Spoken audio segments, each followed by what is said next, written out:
Fat ലിവറും കുറയും, ഷുഗറും കുറയും, ബ്ലോക്കുകൾ കുറയും, അതേപോലെ BP കുറയും, നീർക്കെട്ടുകൾ കുറയും. പല ബെനിഫിറ്റ് ഈ ഫാസ്റ്റിങ്ങിലൂടെ കിട്ടും. ഈ നോമ്പെന്ന് പറയുന്നത് ശരീരത്തിന് ഏറ്റവും ആവശ്യമുള്ളൊരു കാര്യമാണ്.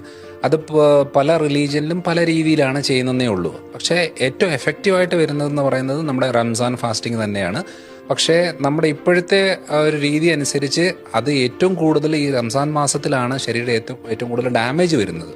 എന്ന് വെച്ചാൽ നമ്മളിപ്പോൾ ഒരു ഫാസ്റ്റിങ്ങിൽ നിന്നും ഫാസ്റ്റിംഗ് നിൽക്കുമ്പോൾ ബോഡിക്ക് കുറച്ച് നേരത്തേക്ക് ഫുഡ് കിട്ടാതാകുമ്പോൾ ബോഡി എന്ത് ചെയ്യുന്നു, ശരീരത്തിലെ ഫാറ്റിനെ കൺവേർട്ട് ചെയ്ത് യൂട്ടിലൈസ് ചെയ്ത് ഉപയോഗിക്കാൻ തുടങ്ങും. കുറച്ചുകൂടെ കിട്ടാതാകുമ്പം പിന്നെ ഫാറ്റ് എടുക്കത്തില്ല. പിന്നെ എന്ത് ചെയ്യുന്ന പറഞ്ഞാൽ ബോഡിയെ റിപ്പയർ ചെയ്യാൻ തുടങ്ങും. അത് കഴിഞ്ഞേച്ച് നമ്മൾ ഫാസ്റ്റിംഗ് സ്റ്റോപ്പ് ചെയ്തേച്ച് ഫുഡ് കഴിക്കുന്നൊരു സമയം വരും. ആ സമയത്ത് നമ്മൾ ആദ്യം വെള്ളം കുടിച്ച് തുടങ്ങുവാണെങ്കിൽ ഓക്കെ. അത് ഉടനെ പോയിട്ട് നമ്മൾ ജ്യൂസ് കുടിക്കുക, പുളിയുള്ള ജ്യൂസുകൾ കുടിച്ചു കഴിഞ്ഞാൽ ഒന്നാമതേ അസിഡിറ്റി ഉള്ള പ്രശ്നങ്ങൾ കാണും. അതിൻ്റെ കൂടെ ഇതുകൂടെ വരുമ്പോഴത്തേത് പ്രശ്നം കൂടത്തേ ഉള്ളൂ. അത് കഴിഞ്ഞേച്ച് കോമൺ ആയിട്ട് വരുന്നത് ഈ സമോസ അങ്ങനത്തെ ഫ്രൈഡ് ഐറ്റംസ് ആണ്. അത് ഏറ്റവും കൂടുതൽ ഡാമേജ് ഉണ്ടാക്കുക. അതായത് അത്രയും നേരം ക്ലീനും റിപ്പയറും ചെയ്ത ഒരു ശരീരത്തിന് ഏറ്റവും കൂടുതൽ ഡാമേജ് ഉണ്ടാക്കുന്നത് ഫ്രൈഡ് ഐറ്റംസ് ആണ്.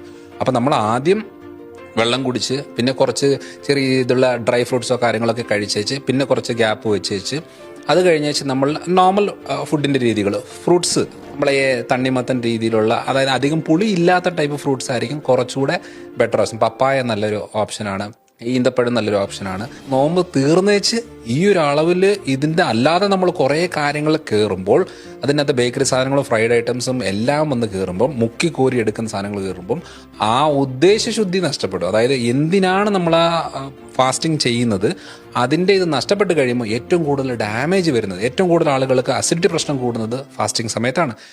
അതേപോലെ തന്നെ ഷുഗർ കൂടുന്നത് ഫാസ്റ്റിംഗ് സമയത്താണ്. തലകറക്കം വരുന്നത് ഫാസ്റ്റിംഗ് സമയത്താണ്. ജോയിൻറ്റ് പെയിൻസും ക്ഷീണവും ഭൂരിഭാഗം പ്രശ്നങ്ങളും ഉണ്ടാകുന്നത് ഫാസ്റ്റിംഗ് സമയത്താണ്.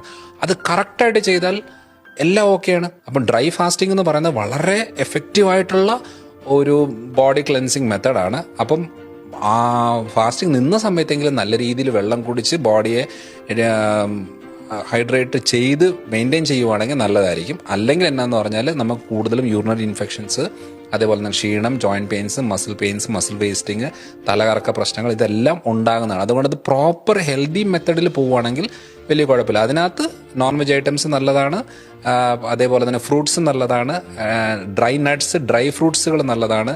ഈ സമയത്ത് മധുരം ഒന്ന് മാറ്റി വെച്ച് കഴിഞ്ഞാൽ ഫാറ്റ് ലിവറും കുറയും, ഷുഗറും കുറയും, ബ്ലോക്കുകൾ കുറയും, അതേപോലെ BP കുറയും, നീർക്കെട്ടുകൾ കുറയും. പല ബെനിഫിറ്റ് ഈ ഫാസ്റ്റിങ്ങിലൂടെ കിട്ടും. ആ ഒരു ഡയറ്റ് ഒന്ന് പ്രോപ്പർ മെയിൻറ്റെയിൻ ചെയ്തിട്ട് പോവുകയാണെങ്കിൽ ഏറ്റവും നല്ലതായിരിക്കും.